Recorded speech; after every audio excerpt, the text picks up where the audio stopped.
Welcome back to Science Click. Today, the symmetries of the universe. There are many complex laws that seemingly govern our universe. Conservation of energy, of momentum, general relativity, the standard model of particles. Yet all this complexity emerges from a deeper, purer concept, of which all these laws are only consequences: symmetry. In mathematics, a symmetry is a transformation which leaves an object unchanged. A sphere, for example, has a rotational symmetry. You can turn it around, change its orientation, and it remains the same. An infinite rope is symmetric by translation. We can move along the rope, it remains the same. It turns out that the universe can also have symmetries. A symmetry of the universe is a transformation that does not affect the laws of physics. To understand, imagine an empty universe in which we carry out a simple experiment. We throw a ball. Once released, it continues to move in a straight line at a constant speed. Now, imagine that we travel through the universe and carry out the same experiment but somewhere else. Here too, we observe that the ball continues in a straight line at a constant speed. It behaves in the same way. The laws of physics have not changed from one place to the other. This universe obeys a translational symmetry. We can move through the universe, perform our experiment in another place. The result is always the same. This empty universe also obeys a symmetry under rotations. We could have turned, changed orientation. The result would have been the same. Finally, this universe is also symmetric through time. We could have waited and thrown the ball a little later. The laws of physics do not change from one instant to the next.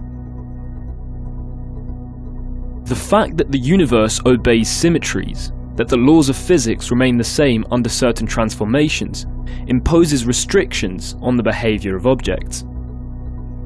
To understand, let's go back to our empty universe and throw the ball. Once thrown, the ball acquires a forward motion, and at the next instant it is slightly further ahead. It has moved. But if we assume that the universe is symmetric under translation, that the laws of physics remain the same when we change position, then the situation is equivalent to the previous instant. The ball is moved, but the laws of physics remain the same there, and at every instant the ball therefore evolves in the same way. If the laws of the universe are invariant by translation, symmetry forces the ball to conserve its motion, which explains why it traces a straight line at a constant speed. Similarly, if an object rotates on itself, assuming that the laws of physics are invariant under rotations, at the next instant the situation is equivalent, and the symmetry will therefore force the object to conserve its rotation.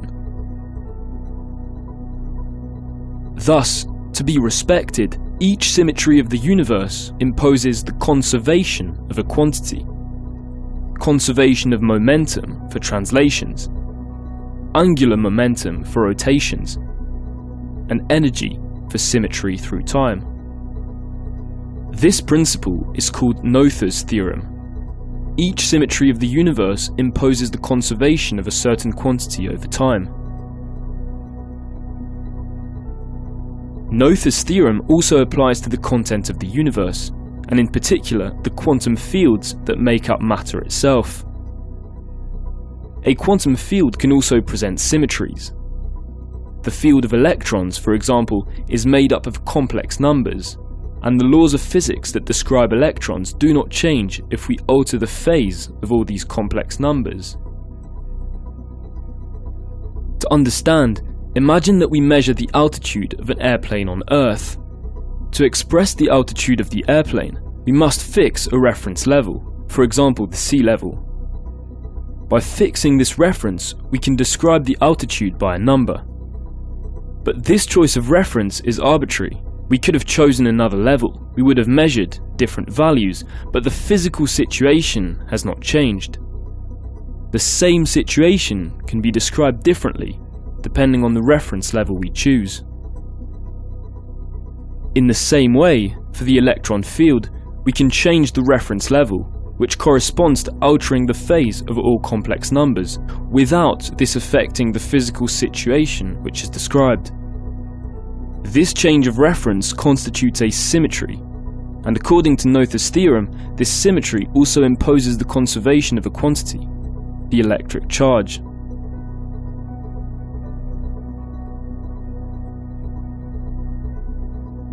Conservation laws, such as the conservation of energy or electric charge, are therefore not fundamental. In general, these quantities are not necessarily conserved.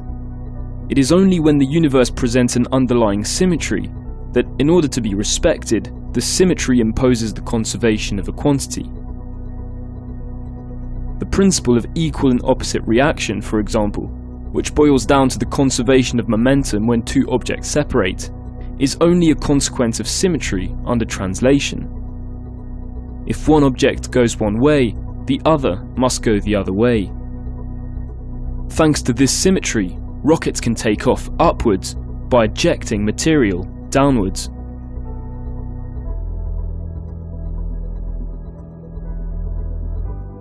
However, a problem arises. Unlike the simplified example of an empty universe, our real universe does not appear to be fully symmetric. At a time scale of billions of years, for example, the universe expands, and it is therefore not perfectly symmetric over time. As a result, on a large scale, the energy of the universe is not conserved. Light, for example, gradually loses energy. Its wavelength gets stretched as the universe expands. The universe is not perfectly symmetric under translations either. It contains stars and planets, and is therefore not the same everywhere at this scale. Thus, if we throw an object, in general its momentum is not conserved. On Earth, for example, an apple falls downwards. It accelerates. Its movement changes over time because the situation is not symmetric. At first glance, our universe does not seem to respect symmetries. Even worse, the laws of physics appear to be different depending on the frame from which we observe. If we drop a ball inside a centrifuge, from the outside the ball seems to conserve its movement. But from the inside, the movement of the ball is not conserved. It accelerates towards the surface. How can we explain that the ball behaves differently? The laws of physics are absolute. If we want a good description of our universe, we would like all objects, whatever our point of view, to always obey the same laws. When changing point of view, the laws of the universe should not change. They must remain the same for everyone. Yet the behavior of the ball is not the same. To solve this problem, to restore the invariance of the laws of physics, for the ball to be described by the same laws from both points of view, it will be necessary to add a new element to our description. To understand, let's go back to the previous analogy. We measure the altitude of an airplane. The plane is moving straight ahead, and if we take the sea level as a reference, we measure a constant altitude. It draws a straight line. That said, let's imagine that we took the surface of the Earth as a reference. This time, because of the mountains, we measure an altitude that varies over time, as if the plane was moving in zigzags. Taking the surface as a reference, the behavior of the airplane now seems different. But the situation has not changed. The plane is moving straight ahead. How can we explain that while it faces straight ahead, its altitude varies over time? To solve this paradox, it is necessary to introduce some kind of force field that would push the airplane up or down depending on the reference level that we've chosen, thus explaining its behavior. When going from one reference level to another, from sea level to land level, it is necessary to add this force field to properly account for the behavior of the aircraft. Going back to the example of the ball in the centrifuge, the situation is exactly the same. Moving from one point of view to the other, from outside to inside the centrifuge, the ball seems to obey different laws, and it is necessary to add some kind of force field to our description. This is what we call inertial forces, and in particular the centrifugal and Coriolis forces. By adding these inertial forces, we reinstate the laws of physics as absolute.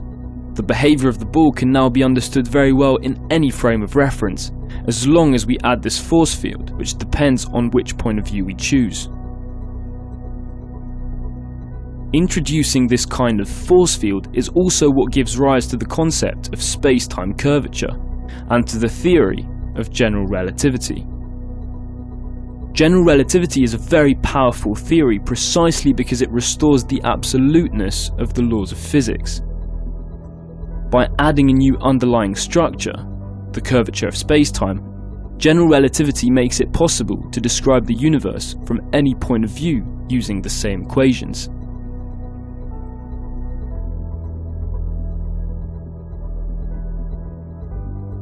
Surprisingly enough, this reasoning, adding a field to restore the invariance of the laws of physics, is also the basis for all fundamental interactions in particle physics.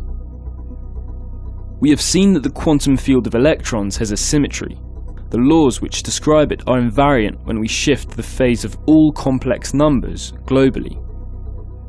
But if we alter the phase differently in different parts of the field locally, which amounts to choosing a reference level in zigzags like the surface of the Earth, the laws which describe electrons seem to have changed. In other words, this change of reference is not a symmetry. If we want to re-establish the laws of physics as absolute, for this to be a symmetry, whatever reference level we choose, we need to change our description. We must introduce another underlying structure, a kind of force field with which the electron field interacts, to account for this change in behavior. This other structure is called the electromagnetic field. It contains particles that interact with electrons, photons. In a way, if two objects repel each other due to their electric charge, if we do not fall through our chair when we sit, and if light exists in the universe, it is thanks to this local symmetry, being able to choose any reference level for complex numbers, which requires the existence of a new field and new particles, the photons, with which the electrons interact.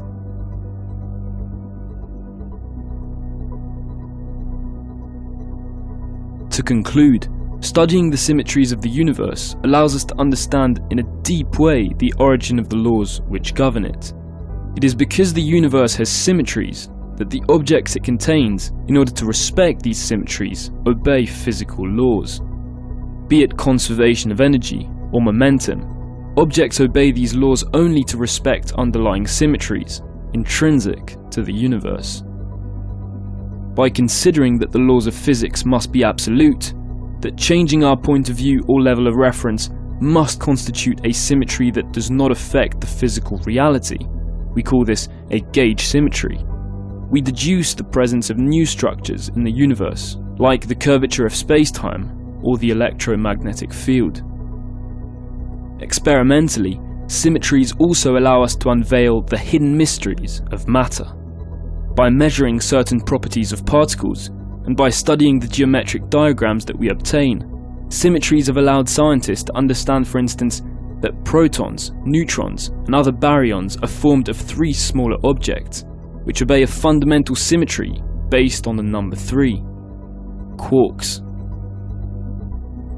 There are also discrete symmetries. For example, inverting the charge, direction through space as well as direction through time of all particles constitutes a symmetry.